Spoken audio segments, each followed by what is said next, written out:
Hey everyone, welcome back. So in this video, I'm going to show you how to use the Active Trader system or the interface. I'm going to just show you how to set it up and how to navigate it, the buttons and everything. So just to note, this isn't really going to be a deep dive into like a trading strategy. It's just more so going to be how to use this interface. Um, since I am recording this on a Saturday, we're not really going to be able to enter any trades because the market is closed. So to alleviate this, we're going to use the on-demand, and that will let us simulate trades. So I'm just letting you know that ahead of time. So now when we enter a trade, it will actually go through like that. So first of all, to get to the active trader, that's just over here on the right. You just click on this tab right here, and that will open up the active trader. So once inside the active trader, as far as these top buttons here, I normally leave them the same, but you can pull up a drop-down menu to customize this. But I leave these just the default, and they're pretty self-explanatory. You have buy and sell the market, which is going to be whatever the market price is, so you can enter and exit pretty much right then.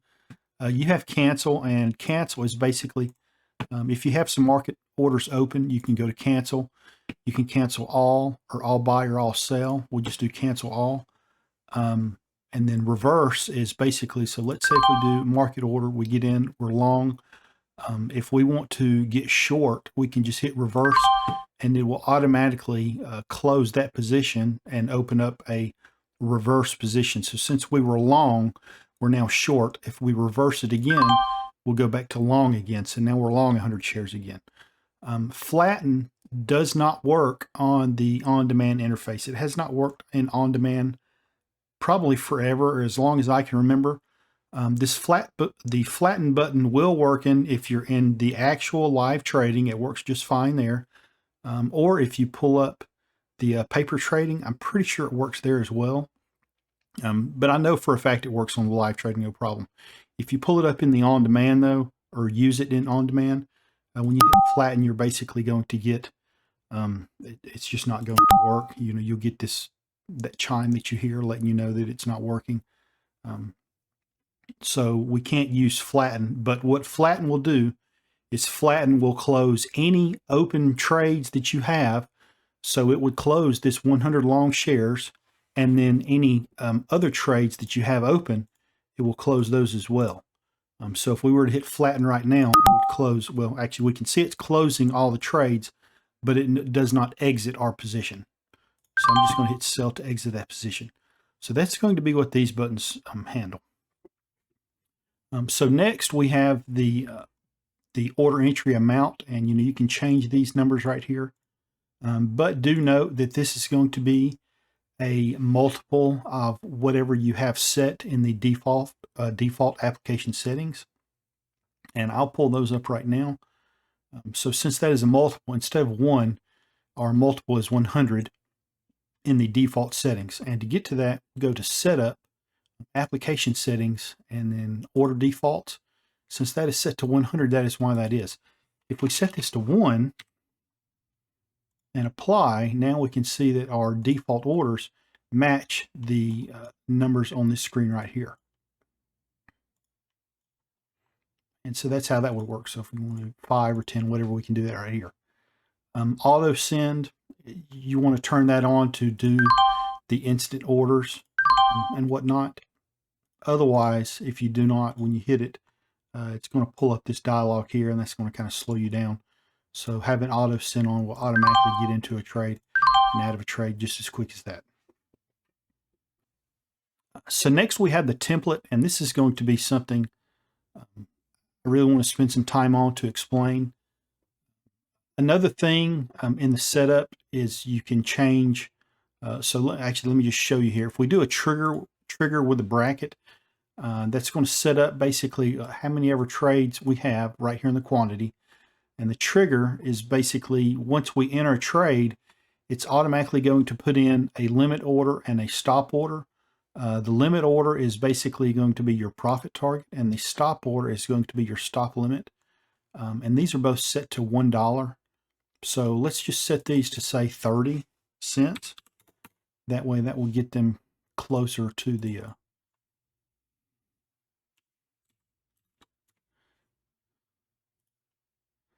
So now that actually we can actually see those orders being placed on the price ladder.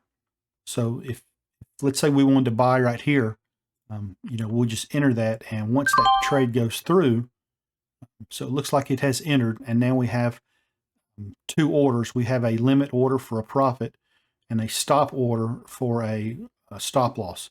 And to move these, you can actually just click them and just drag them up and down on the price ladder, and that will automatically change the price that they're at. So if we bring this all the way to right here, and it closed out right there. So that is how that works. Another thing is the time frame that the price ladder updates. That's also going to be in the settings and application settings. If we go to Active Trader, I have it set to every 3 seconds. This will update as far as basically centering on the price. Another thing you can do is you can reset the order template. And I have it set this actually turn on. And what that does is when we use that bracket type of order, once we enter it, it reverts back to the single trade here. If we unclick this, it would keep the bracket order on there.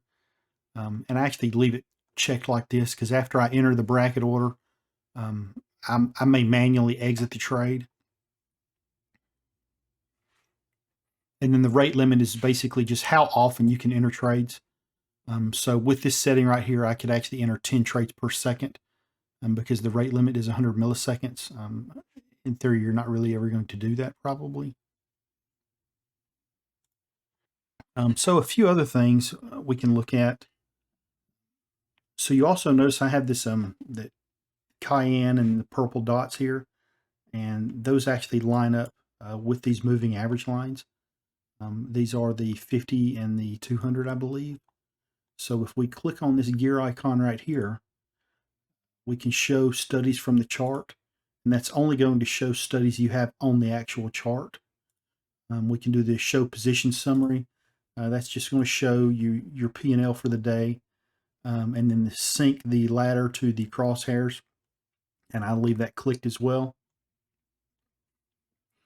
So basically if we want to enter at one of these areas right here, so let's say that now we've moved up above these moving averages.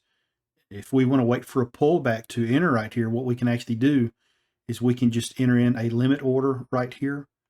We click that, and if price comes down to this area, what will happen is this limit order will turn into a market order, and we'll get filled as long as there's enough buyers that are there to fill us. And that's how that will happen. Let me try and think of a couple of other things here. Oh, so actually one last thing, in the templates here, the trigger with the bracket, if we want to save this, what we can do, so let's go back to how I had this 30 cents for both.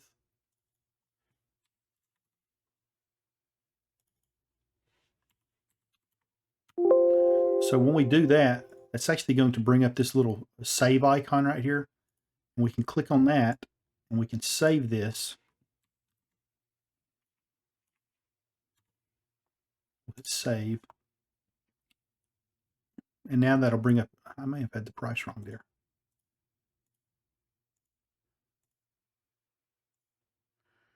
I did. Let's do this.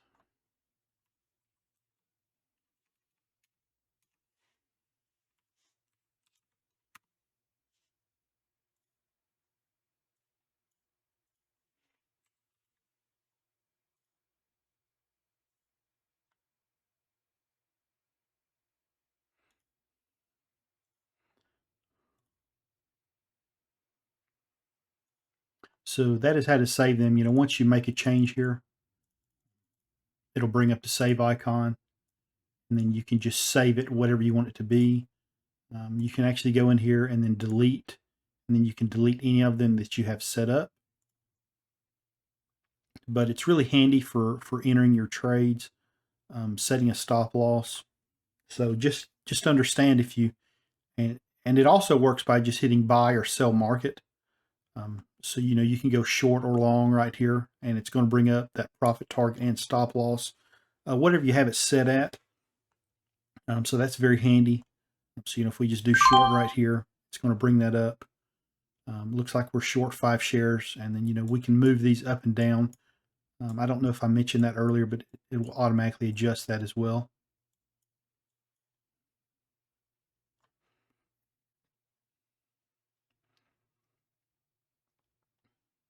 And if you want to totally just cancel it, you can just click out, and that will actually close it as well.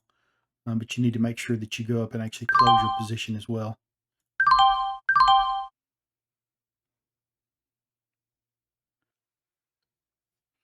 So hopefully this explained this a little bit. I feel I went through it kind of fast. But if you have any questions, just post below and let me know. Thanks for watching. Have a great day and bye.